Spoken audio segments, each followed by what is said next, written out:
Mga ka-Alpha Adventure Farms, magandang umaga sa inyong lahat.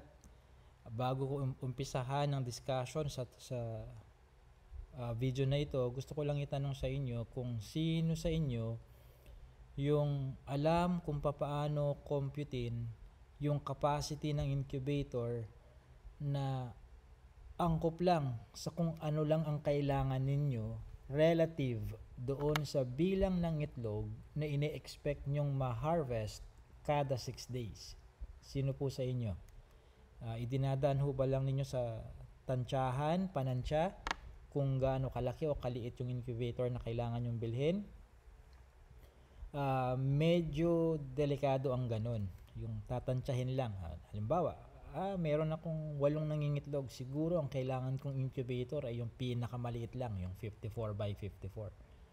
No? O kaya siguro kailangan ko yung 540 eggs ang kakasya para sa 8 nangingitlog ko na manok.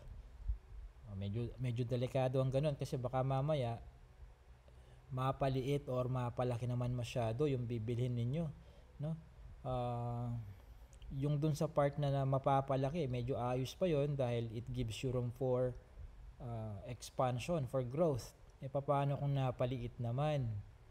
Mauobliga kayo ngayon na bumili ng another incubator pagka nagkamali, na short yung pagkakatansya natin. Kaya naman, gusto ko kayong i-introduce dito sa incubator calculator na prinogram ko na. No? Ito yan. Kaya ako naisip na i-program to, wala namang nag-request eh. Walang nag-request. Naisip ko lang kasi sa tuwing may tumatawag sa 0917-162-9758, yan ang customer service number ni Alpha Adventure Farms. Sa tuwing may tumatawag doon na bibili ng incubator, I almost always make it a point na tinatanong ko sa nag-i-inquire kung ilang itlog ba ang ini-expect nilang maha-harvest kada 6 na araw. Bakit ko tinatanong yung ganon? Kasi gusto kong tulungan yung customer na how to make an intelligent, smart investment decision dito sa incubator na balak niyang bilhin. Dahil ayokong mangyari na sobrang liit pa lang nabili niya na kailangan pala niya yung mas malaki doon, o kaya ay sobrang laki naman ang nabili niya at wala naman pala siyang balak mag-expand in the near future pa naman. So sabi ko, ma-program na nga itong calculator na to kako para kahit walang nagre-request ay matulungan ko yung mga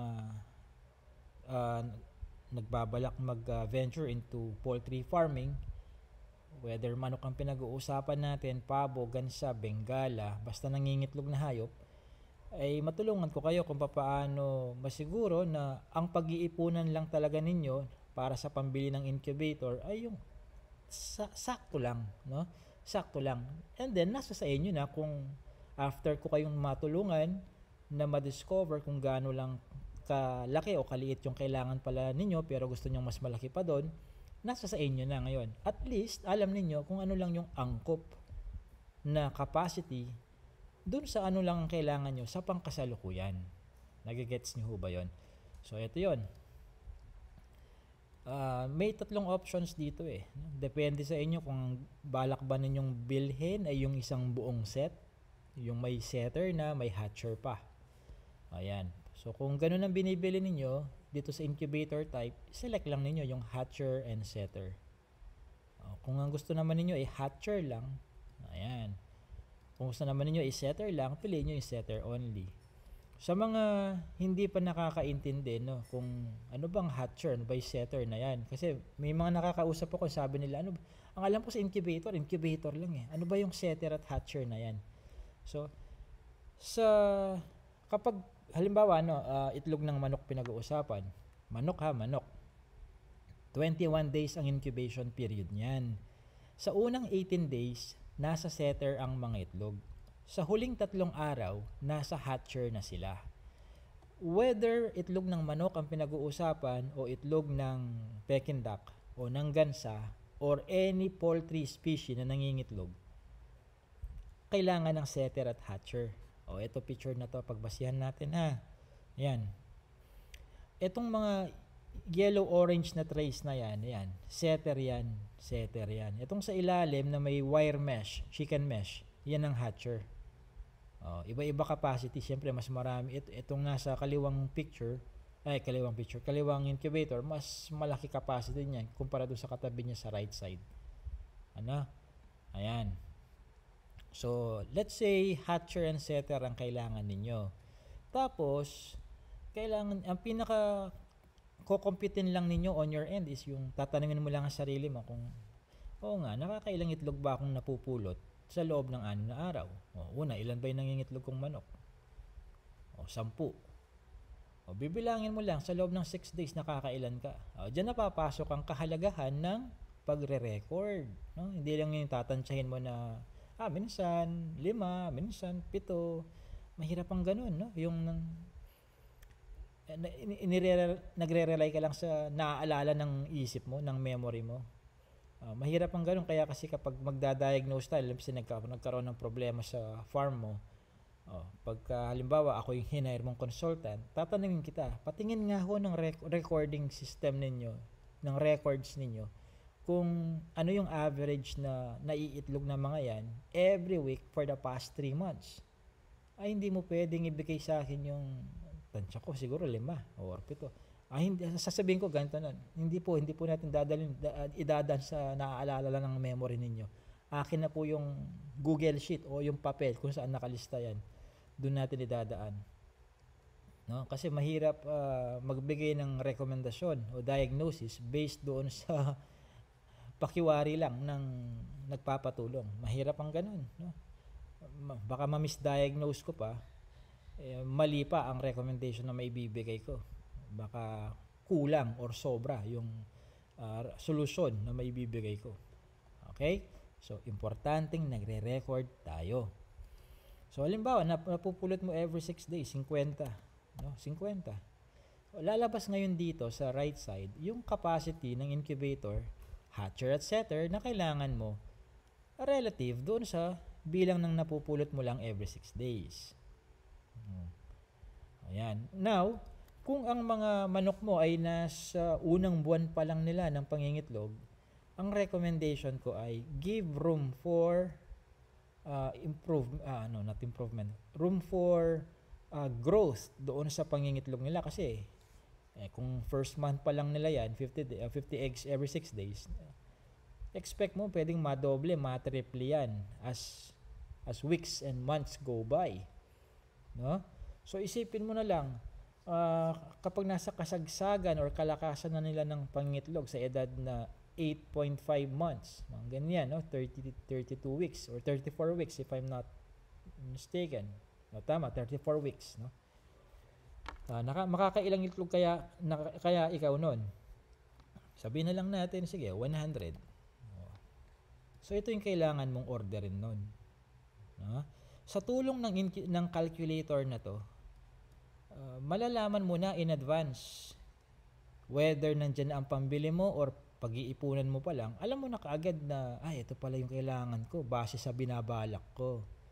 Okay, sa doon sa huhulaan mo lang, mini mo, kailangan ko siguro itong 108. Hindi pinag-ipunan mo, 108. Hindi, ito pala, 108, pinag-ipunan mo. Pagdating ng incubator sa'yo, after 1 more month, na-realize mo, ang bihira, kulang pala na order ko, kulang. Mag-iipon ka na naman ngayon ng isa pa. Diba? Napagastos ka ng sa oras. At least, through this calculator, alam mo kaagad na ito yung kailangan ko, no? Diferensyang mag-i-input ka na lang ng ilang itlog ang ini-expect mong harvestin or mapupulot, maiipon kada 6 na araw, whether sa kasalukuyan or in the future. Ayan, no? So wala nang tantsahan dito, no? Kumbaga, when it comes to deciding kung anong capacity ang pag-iipunan at babayaran mo kay Alpha Adventure Farms, hindi na magbabay sa tamang hinala o tamang tantsahan lang, no? So may competition talaga.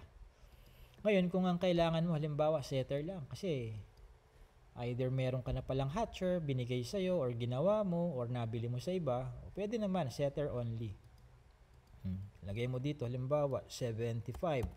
Sasabihin naman ng calculator yan, halimbawa, 50 lang. Magbabago yan eh. No?